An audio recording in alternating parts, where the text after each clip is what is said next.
Kendrapara मार्साखाई block अंतर्गत राघवपुर पंचायत मांडिया राघवपुर उच्च विद्यालय परिसर में नवदिगंत युवक संघ पक्षर पंचम वार्षिक स्वेच्छाकृत रक्तदान शिविर अनुष्ठित होइछि। रक्तदाताटीए निजर रक्तदान करी अन्य जनकर जीवन बचाइबारे सहायक होइपारिब। रक्तदान भली एक महान कार्य निजक सामिल करने सहित अन्यमानक मध्य रक्तदान करने पर वार्ता रखिछन्ति अनुष्ठान मुख्य उपदेष्टा तथा यह स्वेच्छाकृत रक्तदान शिविर परिचालक समरेन्द्र साहू। मुख्य अतिथि भाव में मांडिया राघवपुर उच्च विद्यालय प्रधान शिक्षक विश्वजित दास शिविर को फिता काटी उद्घाटन करते। सम्मानित अतिथि भाव में स्थानीय राघवपुर पंचायत सरपंच रमेश चंद्र लिंका शिविर में रक्तदान करुवा रक्तदाता मानक धन्यवाद देते। नवदिगंत युवक संघर समस्त कर्मकर्ता यह रक्तदान शिविर को सुचारू रूप से परिचालन करते। खबर संग्रह सुधा 40 यूनिट रक्त संग्रह करा। अनुष्ठान मुख्य उपदेष्टा समरेन्द्र साहू चलित वर्ष 80 यूनिट रक्त संग्रह करने को लक्ष्य रखिछन्ति बोली कहिछन्ति।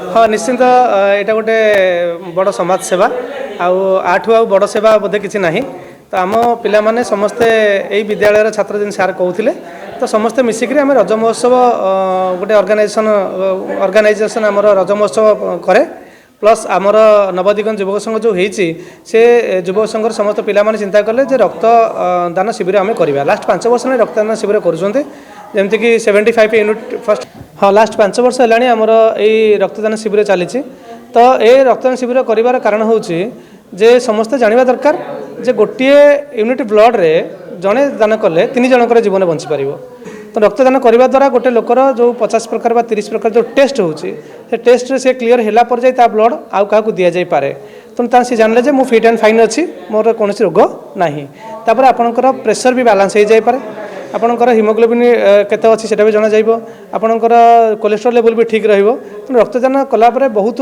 भलो उपकार भी मिलता है। एही नवदिगंत युवक संघ आनुकूल्य रे ए रक्तदान शिविर आज 5 वर्ष पदार्पण करिछि।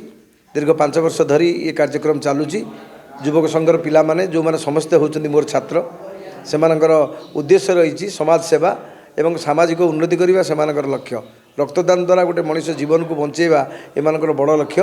प्रथम वर्ष 70 यूनिट तापर वर्ष 60 50 एपरी बहुत रक्त एमाने कलेक्ट करी ये समाज को दान करिसेंती जीवन बंचेवा पाई।